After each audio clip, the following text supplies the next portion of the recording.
बिस्मिल्लाहिर्रहमानिर्रहीम। अस्सलाम वालेकुम दोस्तों, कैसे हैं आप सब। मैं हूं वकील इदरीस और आप देख रहे हैं टेस्ट फूड। आज मैं आपके लिए बहुत ही आसान वाइट मटन कढ़ाई की रेसिपी लेके आया हूं। बनाना बहुत ही आसान है और बहुत ही मज़े की बनती है। आप लोग ज़रूर ट्राई कीजिएगा। और इसमें हम घी या ऑयल इस्तेमाल नहीं करेंगे, हम बटर का इस्तेमाल करेंगे इसमें। तो आइए सीखते हैं। बिस्मिल्लाहिर्रहमानिर्रहीम। यहाँ पे मैंने 1 kg मटन लिया है, 1 किलो मटन लिया है। एक लार्ज साइज का मैंने यहाँ प्याज लिया है। हाफ टेबल स्पून काली मिर्च इसमें ऐड कर रहा हूँ। हाफ टेबल स्पून इसमें मैं नमक ऐड कर रहा हूँ।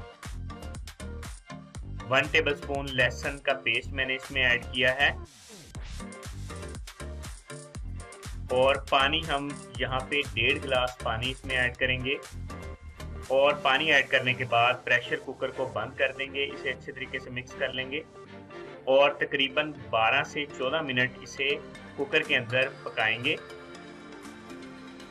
12 से 14 मिनट हो गए हैं। तो ये देखें, हमारा जो गोश्त है बहुत ही अच्छे तरीके से गल गया है यहाँ पे।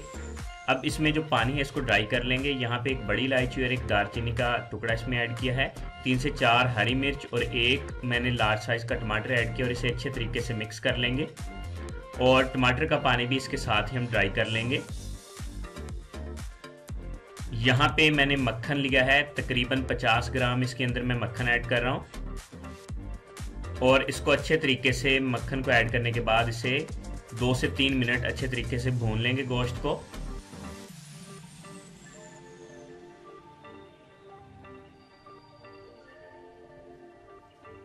यहाँ हाफ टेबल स्पून ज़ीरा मैंने इसमें ऐड किया है। हाफ टेबल स्पून मैंने ज़ीरा पाउडर ऐड किया है और इसे अच्छे तरीके से मिक्स कर लेंगे और 1 से 2 मिनट इसे पकाएंगे। इसके साथ ही अगर आप चैनल पे नए हैं, चैनल को सब्सक्राइब करना मत भूलिएगा और साथ ही बेल आइकन को प्रेस कर दें ताकि तमाम नई आने वाली वीडियोस का आपको नोटिफिकेशन मिल सके। मिलते हैं नेक्स्ट वीडियो के साथ, तब तक के लिए अल्लाह हाफिज़।